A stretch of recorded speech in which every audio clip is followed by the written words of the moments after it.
இயக்குனர் அமீர் சமீபத்தில் பிரதமர் நரேந்திர மோடியை ஒருமையில் விமர்சித்து பேசியது அரசியல் வட்டாரங்களில் புதிய விவாதத்தை உருவாக்கியுள்ளது. அவரது இந்த பேச்சு வெறும் அரசியல் கருத்தா அல்லது அதற்கு பின்னால் வேறு காரணம் இருக்கிறதா என்ற கேள்வி பல தரப்பிலும் எழுந்துள்ளது. சில அரசியல் விமர்சகர்கள் கூறுவது, ஜாஃபர் சாதிக் வழக்கில் விசாரணை தொடர்ந்து முன்னேறி வருவதால் அமீர் மீது அடுத்த கட்ட சட்ட நடவடிக்கைகள் வரலாம் என்று அச்சம் ஏற்பட்டிருக்கலாம்.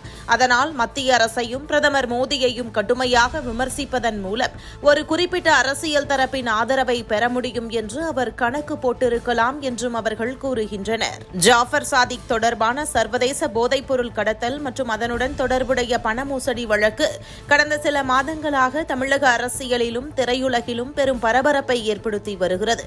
இந்தியாவில் இருந்து சூடோபெட்ரின் உள்ளிட்ட கட்டுப்படுத்தப்பட்ட வேதிப்பொருட்களை உணவுப் பொருட்களுக்குள் மறைத்து ஆஸ்திரேலியா, நியூசிலாந்து உள்ளிட்ட நாடுகளுக்கு கடத்தியதாகவும் அந்த பணத்தை திரைப்படங்கள் மற்றும் பல்வேறு தொழில்களில் முதலீடு செய்து பண மோசடி செய்ததாகவும் தேசிய போதைப்பொருள் தடுப்பு அமைப்பு மற்றும் அமலாக்கத்துறை குற்றம் சாட்டியுள்ளன. இந்த வழக்கில் அமலாக்கத்துறை தாக்கல் செய்த குற்றப்பத்திரிகையில் இயக்குனர் அமீரின் பெயரும் இடம்பெற்றுள்ளது. இந்நிலையில் எப்போது வேண்டுமானாலும் கைது செய்யப்படலாம் என்பதால் அமீர் தொடர்ந்து பிரதமர் மோடியை விமர்சனம் செய்து வருகிறார். குறிப்பாக அமீர் பத்திரிகையாளர்கள் பலரது செல்போன் எண்களை அவரது மொபைல் போனில் சேவ் செய்து வைத்திருக்கிறார். வாட்ஸ்அப் ஸ்டேட்டஸ் மூலம் அமீர் அரசியல் கருத்துக்களை அவ்வப்போது வைத்து அதனை ஊடகங்களில் செய்தியாக வரவும் வைக்கிறார். அப்போது ஒரு நாள் இன்னும் ஒருமையில் பிரதமர் மோடிக்கு எதிராக கருத்து பதிவிட்டு உடனே அதை நீக்கியும் இருக்கிறார் அமீர். பிரதமர் பதவியில் உள்ள ஒருவரை ஆதரித்து பேசவோ அல்லது விமர்சனம் செய்யவோ அனைவருக்கும் உரிமை உண்டு.